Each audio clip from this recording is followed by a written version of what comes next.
If you don't love your work, you're never going to be great at it.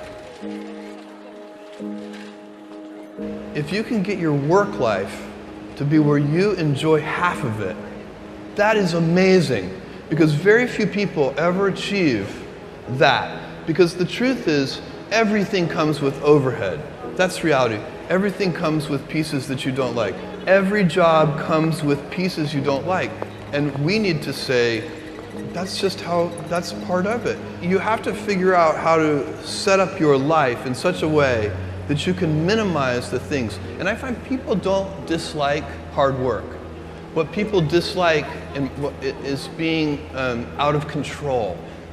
Like they can't control their life, they can't control their environment. This happens to me when I get overscheduled.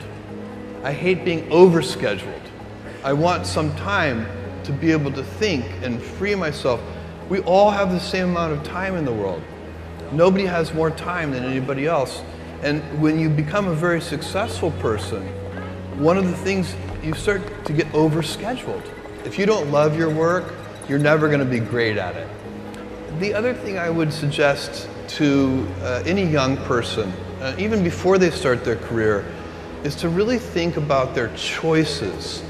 Because I find young people, and when I was young, I made this mistake too.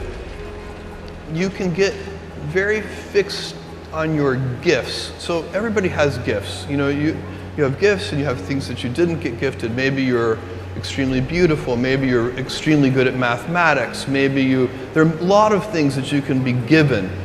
But those things can confuse you because they're not the things that construct your life. It's your choices that construct your life, not your gifts. You can celebrate your gifts. Be proud of them. Be happy of them. Actually, don't be proud of them.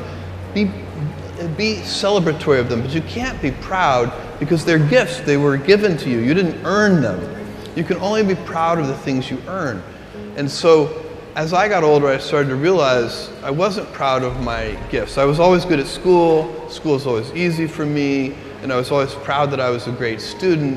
I got A's in all my classes. I was good at math, all of that. And I thought that's who I was, but it's not true.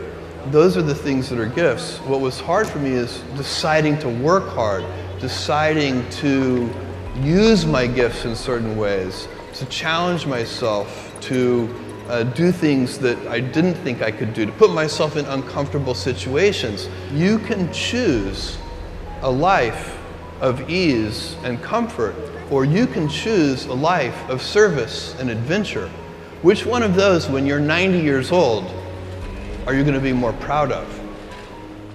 Tomorrow, in a very real sense, your life, the life you author from scratch on your own, begins. How will you use your gifts? What choices will you make? Will inertia be your guide, or will you follow your passions? Will you follow dogma, or will you be original? Will you choose a life of ease, or a life of service and adventure? Will you wilt under criticism, or will you follow your convictions? Will you bluff it out when you're wrong, or will you apologize? Will you guard your heart against rejection, or will you act when you fall in love? Will you play it safe, or will you be a little bit swashbuckling? When it's tough, will you give up, or will you be relentless? Will you be a cynic, or will you be a builder? Will you be clever at the expense of others, or will you be kind? Tomorrow, and in a quiet moment of reflection, narrating for only yourself the most personal version of your life story, the telling that will be most compact and meaningful will be the series of choices you have made. In the end, we are our choices. Build yourself a great story.